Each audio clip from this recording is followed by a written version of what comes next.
ಇದನ್ನು ನೋಡಿ ನಾನು ಪತ್ರಿಕೆಯಲ್ಲಿ ನೋಡಿದೆ. ಇದು ಎರಡು ಮನೆಯ ವಿಚಾರದ ಬಗ್ಗೆ ಇದು ಗಲಾಟೆ. ಇದು ಎಲ್ರಿಗೂ ಗೊತ್ತಿದ್ದ ವಿಷಯ. ಈಗಾಗಲೇ ಇದು ಹೈಕೋರ್ಟಿನಲ್ಲಿ ಇದೆ. ಇದರ ಬಗ್ಗೆ ದೇವಸ್ಥಾನದವರಿಗೆ ಏನು ಮಾಡಲಿಕ್ಕೆ ಆಗುದಿಲ್ಲ. ಇದು ದೇವಸ್ಥಾನದ ಒಳಗೆ ಆದ ಘಟನೆ ಅಲ್ಲ, ಇದು ದೇವಸ್ಥಾನದ ಹೊರಗೆ ಆದ ಘಟನೆ. ಇದು ದೇವಸ್ಥಾನದ ಪೂರ್ವಶಿಷ್ಟ ಸಂಪ್ರದಾಯ ಅಂತ ದೇವಸ್ಥಾನದೊಂದು ಉಂಟು. ನಮ್ಮ ಹಿರಿಯರು ಮಾಡಿದ್ದದು, ನಮ್ಮ ಸಮಿತಿ ಮಾಡಿದ್ದಲ್ಲ. ಅದರ ಪ್ರಕಾರವೇ ನಾವು ಮುಂದರಿಸ್ತೇವೆ.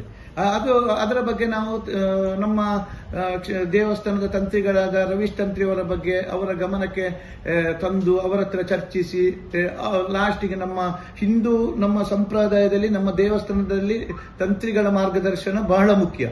ನಾವು ಏನಿದ್ರು ತಂತ್ರಿಗಳ ಬಗ್ಗೆ ಕೇಳುವುದು. ಇದನ್ನು ತಂತ್ರಿಗಳ ಬಗ್ಗೆ ಅವರ ಬಗ್ಗೆ ಕೇಳಿ ಮತ್ತೆ ನಿರ್ಣಯ ತಗೊಳ್ತೇವೆ.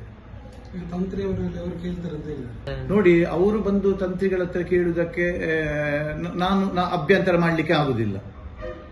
ಹೀಗೆ ವಿಷಯ ಉಂಟಂತೇಳಿ ತಂತ್ರಿಗಳ ಹತ್ರ ನಾವು ಹೇಳ್ತೇವೆ. ಅದೇ ತಂತ್ರಿಗಳಿಗೆ ಬಿಟ್ಟ ನಿರ್ಧಾರ. ನಮಗೆ ಸಮಿತಿಯವರಿಗೆ ಏನು ಮಾಡ್ಲಿಕ್ಕೆ ಆಗುದಿಲ್ಲ. ದೇವಸ್ಥಾನ ಒಳಗೆ ಏನಾದ್ರೂ ಆದ್ರೆ ಅದರ ಬಗ್ಗೆ ನಾವು ಇದು ಮಾಡ್ತೇವೆ. ಇದು ದೇವಸ್ಥಾನದ ಹೊರಗಡೆ ವಿಷಯ.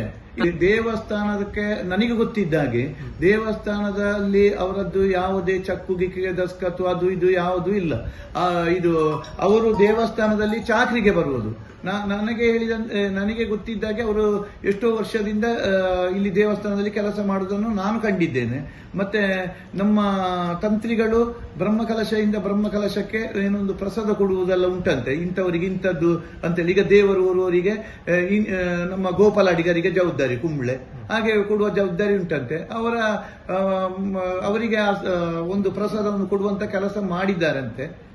ಹಾಗೆ ಈ ಹಿಂದೆ ಅವರು ಮಾಡಿಕೊಂಡಿದ್ದದ್ದು ನಿಮಗೆಲ್ಲ ಗೊತ್ತುಂಟು. ಇದನ್ನೀಗ ನಾನು ತಂತ್ರಿಗಳ ಗಮನಕ್ಕೆ ತರುವಂತ ಕೆಲಸ ಮಾಡ್ತೇನೆ. ಮತ್ತೆ ನಾವು ನಿರ್ಣಯ ಕೈ ಆಗ್ಬೋದಾ?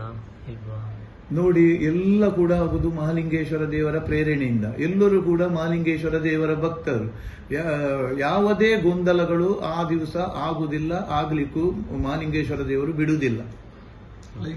ನೋಡಿ, ಅದು ಧ್ವಜಸ್ತಂಭದ ನಾನು ಹೇಳಿದಲ್ಲ, ಧ್ವಜಸ್ತಂಭ ದೇವಸ್ಥಾನದ ಬೇರೆ ಬೇರೆ ಅವರ ವೈಯಕ್ತಿಕ ರಾಜಕೀಯ ದೇವಸ್ಥಾನದೊಳಗೆ ಯಾವುದೇ ರಾಜಕೀಯ ಆಗಲಿ ಯಾವುದೇ ವೈಯಕ್ತಿಕವಾಗಲಿ ದೇವಸ್ಥಾನದೊಳಗೆ ತರುವಂತದ್ದು ಇಲ್ಲ.